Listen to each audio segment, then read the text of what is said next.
श्रीसंतापहारिणे सच्चिदानन्दरूपाय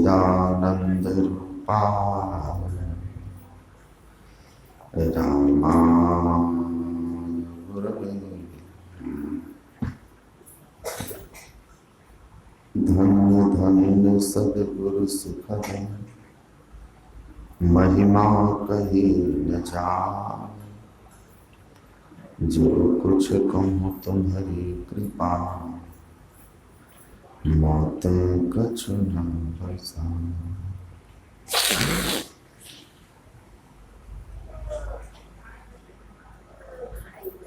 स्वनिवास में विराजमान सादगी सरलता और साधना के प्रतिमूर्ति संत मत के वर्तमान आचार्य पूज्यपाद महर्षि हरिनंदन परमहंस जी महाराज के पावन पाद पद्मों में नमन। मंचस्थ पूज्य गुरुजन एवं साधु समाज के श्री चरणों में नमन। परमादरणीय साधक वृंद, सत्संग प्रेमी, महान भाव, धर्मानुरागिनी माताओं एवं धर्मशीला बहन,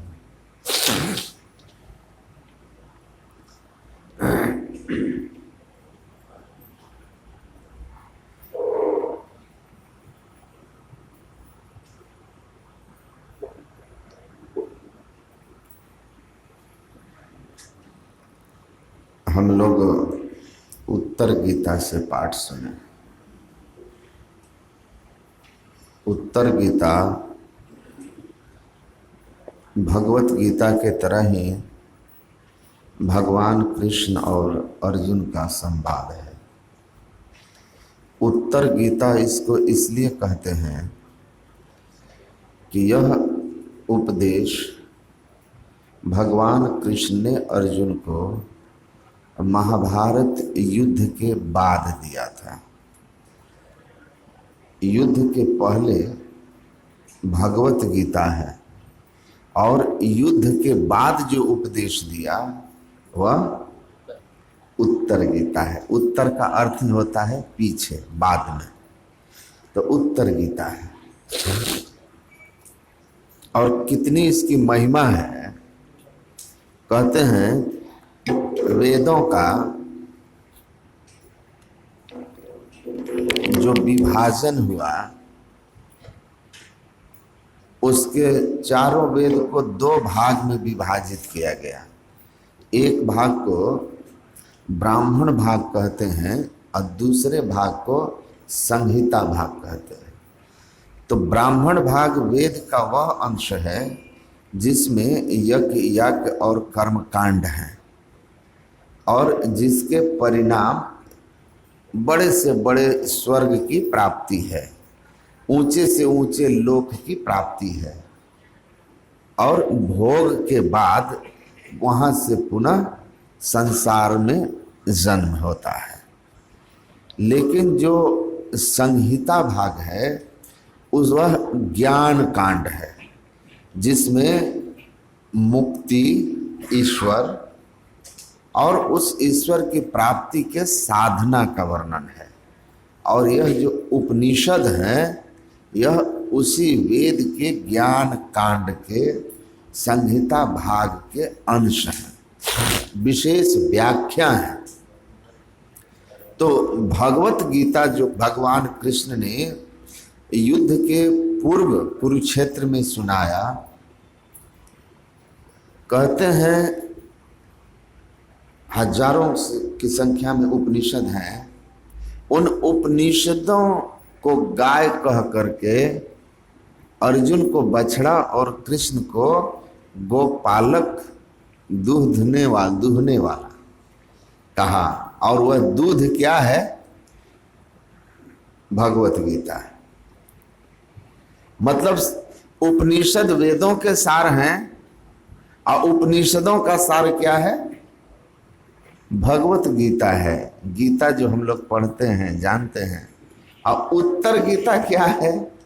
भगवान कृष्ण ने जो भगवत गीता सुनाया अर्जुन को, तो युद्ध के बाद अर्जुन ने कहा उस समय मेरा चित्त स्थिर नहीं था, युद्ध का माहौल था, सगे संबंधी सामने थे, तो आपने जो ज्ञान उपदेश किया मैं सुना समझा, लेकिन पूरी तरह अंदर नहीं आया। तो जो आपने सुनाया उसको हमको एक बार फिर से सुनाइए। तो भगवान कृष्ण ने कहा वह उपदेश जो मैं तुमको किया था, योगस्थ होकर के किया था, हूबहू तो वैसे नहीं सुनाया जा सकता।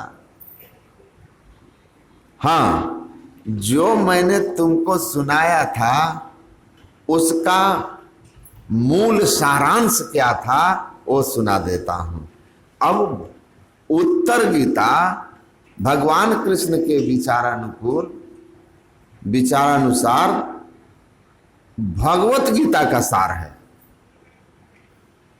कि सारांश में कह दीजिए आपका भाव क्या है, तो आप समझ सकते हैं कि अगर उपनिषद गाय हैं तो उन गायों का दूध जो है गीता है, तो उसका क्रीम जो है उत्तर गीता है।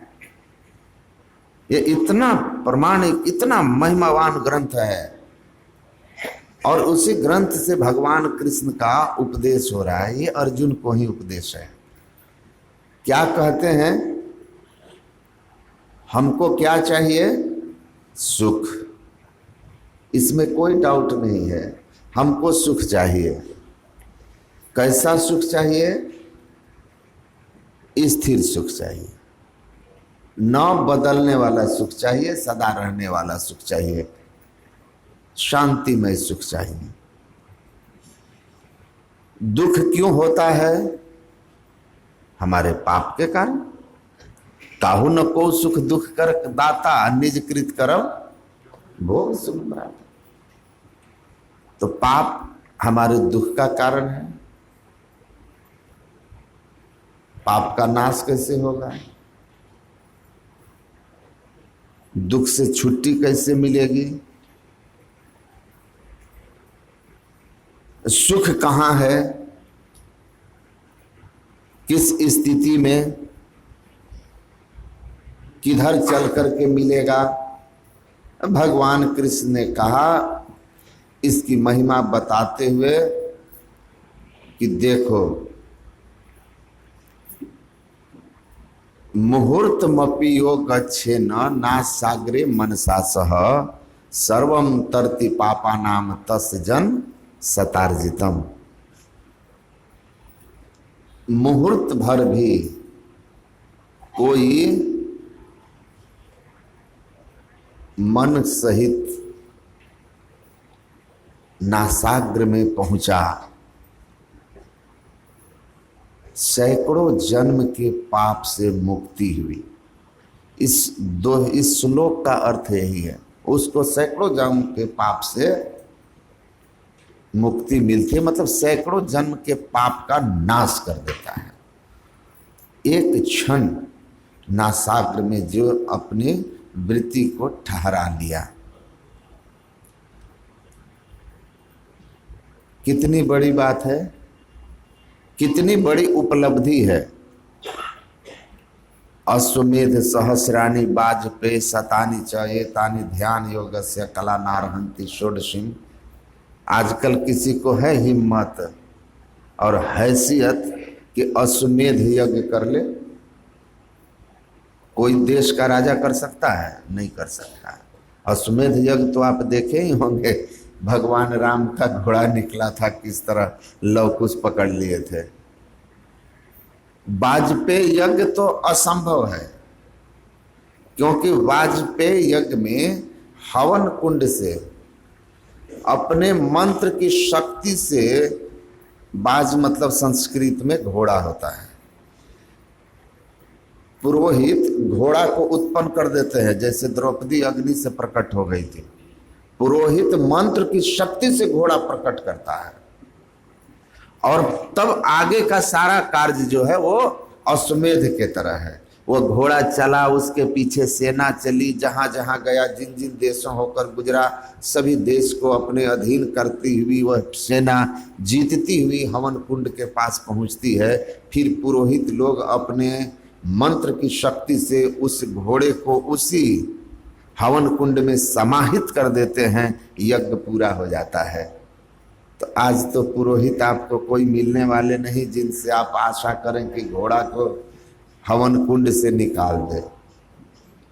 लेकिन ऐसे सैकड़ों और हजारों यज्ञ आप कर लें और उनके पुण्यों का जो प्रताप है, उसकी जो महिमा है, वह इस ध्यान योग, इस नासाग्र ध्यान का जो फल है एक क्षण का, उसका 16वां अंश नहीं है। थोड़े काल के लिए भी जो सुषुम्ना में नासाग्र में ठहर सका, वो ऐसे हजारों यज्ञ करने वाले से ज्यादा लाभ में रहेगा। आप समझ लीजिए, ज्ञान कांड इसको कहते हैं, ज्ञान है या इसकी ये महिमा है।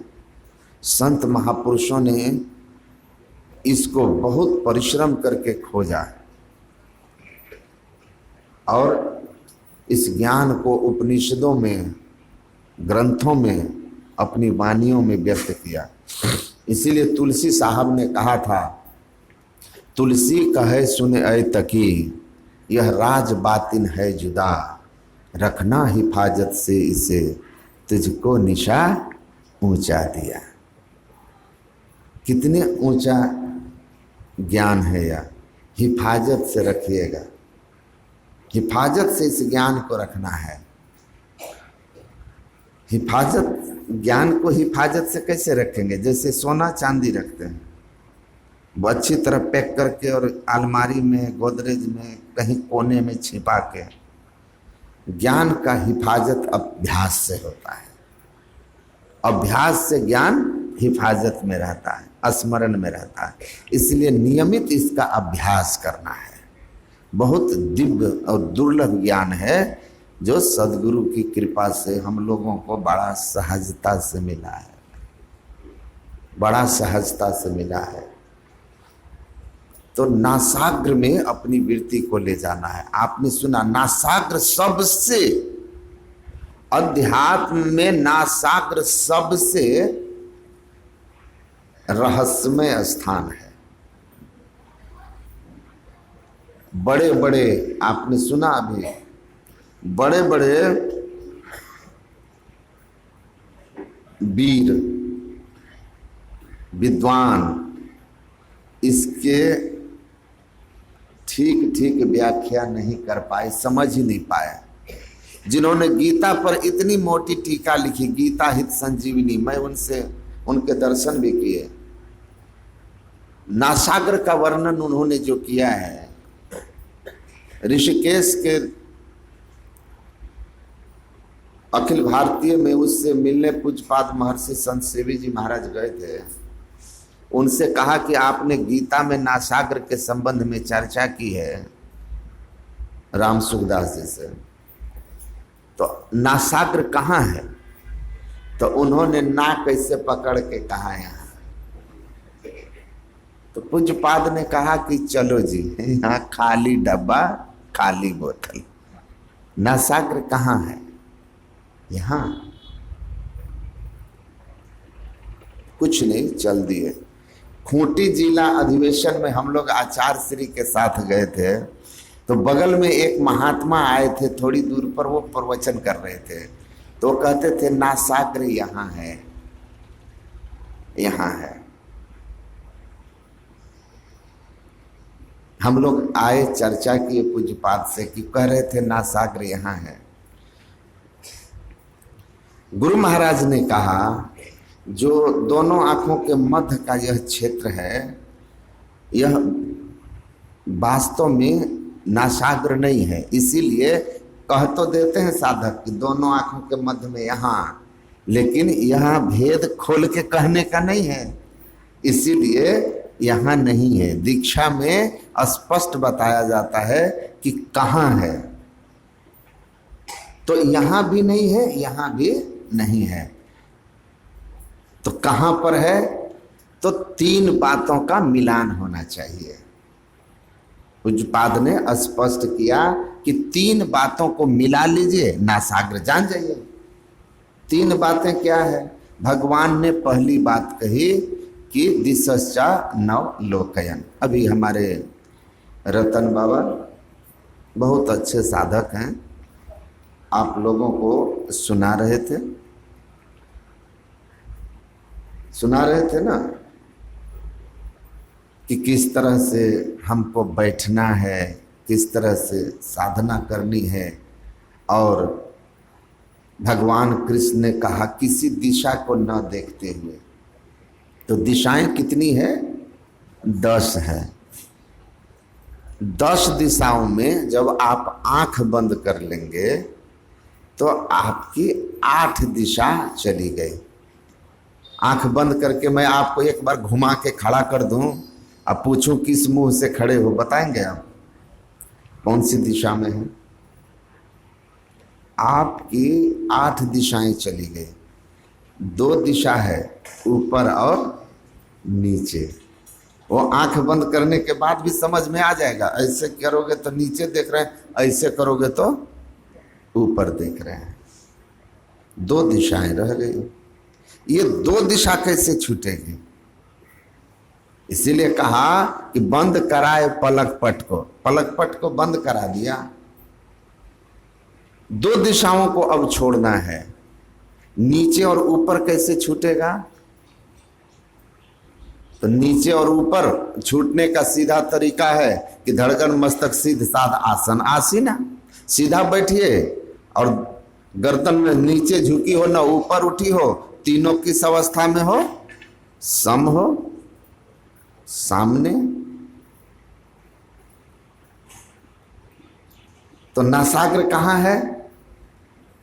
तो कहते हैं 3 बातें। पहले आंख बंद कर लेना, उसके बाद भ्रूर मध्य, भ्रू मध्य, दोनों आंखों के ठीक बीच में, 2 नैना बीच, 2 नैना बीच। सुरत संग एक, सुरत शब्द एक अंग कर देखो विमल बहार, मध्य सुषुम्ना तिल बसे, तिल में ज्योति अपार। भ्रूर मध्य सच्चिदानंद तेज कूट रूपम तारकम ब्रह्मा। भ्रू मध्य, आंख बंद, सामने सीधा बैठ गए। भ्रू मध्य में, भ्रू मध्य दोनों आंखों के बीच का स्थान हो गया। ये तो चला गया, ये चला गया। जब 2 आंखों के बीच में हो गया भ्रूर मध्य, तो ये निकल गया। धरनी ध्यान तहाँ धरो, प्रकट ज्योति फाराही, मणि मानिक मोती चुने, चुनी चुनी हंस आखाही।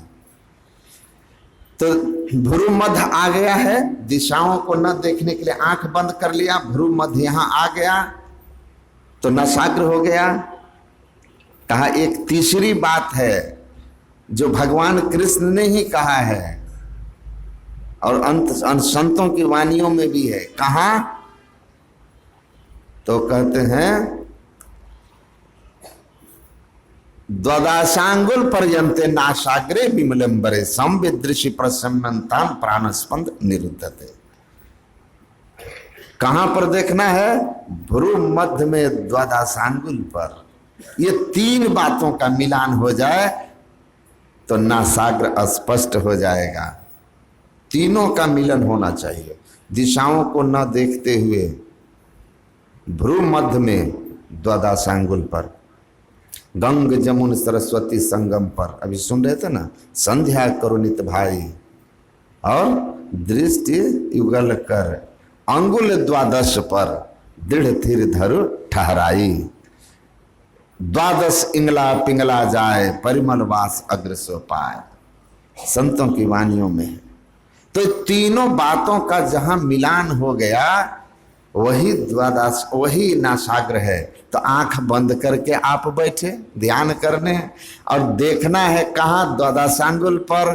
कैसे देखना है? तो अधा ऊर्ध अरु, आगे पीछे पांचों, पीछू पांचों त्याग, न नीचे न ऊपर न बाएं न दाएं न पीछे, पीछू पांचों त्याग, षष्ठ बीचों बीच एक निशान दृष्टि की लाग। दोनों आंखों के मध्य में सामने की ओर देखना है, द्वादशांगुल पर देखना है। तो द्वादशांगुल पर कौन मीटर लेके घुसेगा, स्केल लेकर जाएगा कि बताएगा द्वादशांगुल कहाँ है, दसवां कहाँ पर है, 12 अंगुल कहाँ पर होगा, एक बित्ता के लगभग कहाँ पर वो दूरी होगा, कैसे नापोगे आप?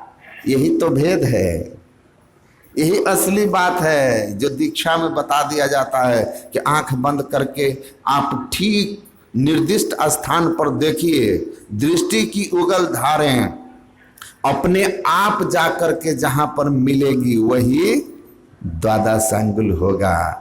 मतलब साफ है, आंख बंद कीजिए, सीधा होके बैठिए, न यहां देखिए न यहां देखिए, ठीक इसके मध्य में एक निर्दिष्ट स्थान पर सामने देखिए, सामने अंधकार में देखिए।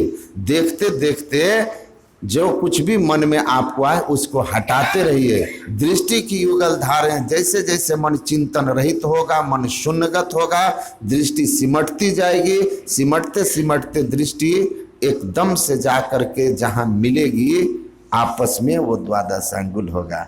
आगे की ओर देखना है, कैसे? तो सिमटी निगाह से देखना है। कहे कबीर चरण चितराखो, जो सुई बिच डोरा रे। देखते हैं ऐसे सुई में आप क्या करते हैं, सुई के छेद पर नजर को टिकाते हैं, समेट लेते हैं अपनी नजर को। ऐसे आंख बंद करके सामने नजर को अगर निर्दिष्ट स्थान पर समेट सके तो क्या होगा, आपके द्वादश इंगला पिंगला जाए, ईड़ा और पिंगला द्वादशांगुल पर जाकर के सुषुम्ना में लय होगी, एक हो जाएगी। अपने घट दिया ना बारू रे, अपने अंदर में प्रकाश हो जाएगा, अंतः प्रकाश हो जाएगा। ये असली भेद है, असली दीक्षा है। अंतः प्रकाश हुआ, बिंदुता की प्राप्ति हुई, तो बीजाक्षरम परम बिंदुम नादम तस्योपरि स्थितम सशब्दम चाक्षरे छीने निशब्दम परमम पदम।